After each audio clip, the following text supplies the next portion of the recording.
We want to bring back in Betsy McCaughey, the former lieutenant governor of New York. Betsy, welcome back to the program.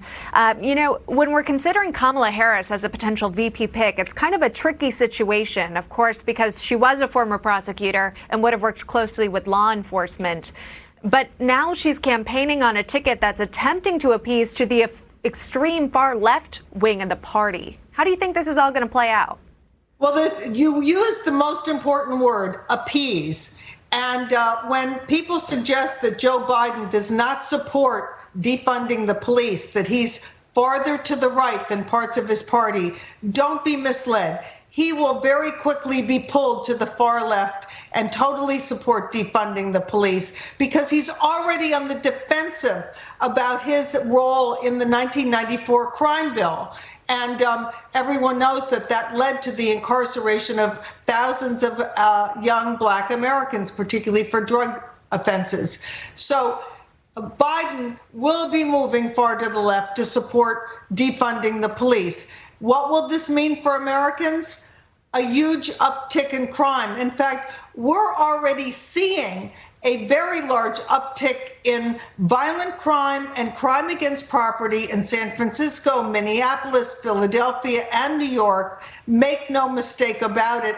Americans will be making a big choice in November between protection of their property, protection of their way of life with Donald Trump, or real assaults on safety, particularly in cities, with the Democrats. Yeah, it's interesting to watch it all play out, as we're seeing specifically in Seattle. We've showed video of that and what that could look like in a no-cop zone. Want to bring in John Fund, a Newsmax contributor, to join us in this conversation here. John, we're talking about the potential VP pick here and trying to balance out where Joe Biden stands right now.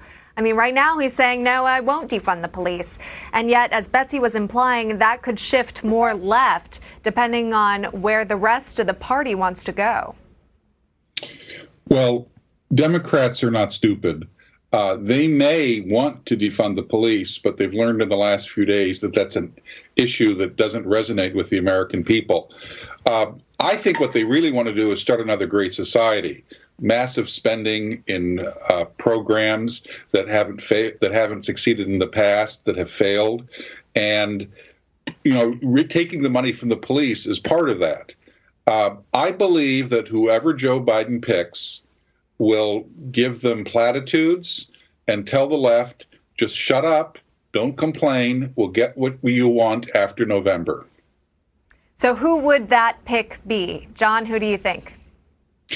Well, if Joe Biden actually wants to pick a responsible person who has governed a bureaucracy and understands the issues of crime, I would go with Val Demings, the former police chief of Orlando, who's now in Congress, or Mayor Bottoms of Atlanta. Mm-hmm. Kamala Harris, who's from my home state of California, has been a prosecutor, but she's been more of an opportunist than anything else, and she will go with wherever the political winds lie, and I'm afraid they lie very hard to the left now.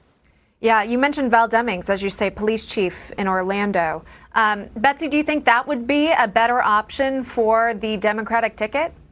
Yes, or also Mayor Bottoms. And it's interesting that John meant, I have enormous respect for John's political sensibilities. He's almost always right. And he mentioned Bottoms, and I think that she is a rising star in her party. She's attracting a lot of attention, and she may well end up being the nominee. Interesting. Of course, for both candidates here, the goal is to really win over those independent voters right now. And, maybe a few weeks ago, a few months ago, we could not have predicted that race relations would have had as much of an impact on the election as maybe the economy would have. Of course, dealing with the health crisis that we, were in and continue to be in. So, John, how do you think the dealings with race relations will impact voters specifically as we head into November? Well, it used to be said this election was going to be an election of turnout, whose base turned out the most. I think the George Floyd case has changed everything.